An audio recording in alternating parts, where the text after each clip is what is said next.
কি নিয়ে ব্যস্ত? কি করছিস টুকুস? লিখবে টুকুস তুই কি করছিস? দেখি দেখি তুই কি করছিস, দেখি। এই যে কলমটা ক্যালেন্ডারের মাঝখানে রাখছিলাম। টুকুস তুই কিন্তু বহুত দুষ্টু, তুই কিন্তু বহুত দুষ্টু। তোর চোখ দেখে সবাই ভয় পাবে। জল জল করছে ক্যামেরায়। টুকুলানি,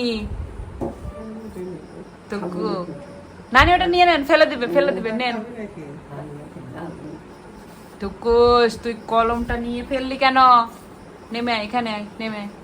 এখানে নাম, এখানে নাম, নামো নামো, আসো আসো, মানে আসো আসো। হ্যাঁ, গুড, ভেরি গুড। টুকুস তো সব কথা বুঝে। টুকুলানি তুমি সব কথা বুঝো? হ্যাঁ, আল্লাহ আল্লাহ আল্লাহ আল্লাহ। তুমি কেন শুধু শুধু যায় একজনকে একজনকে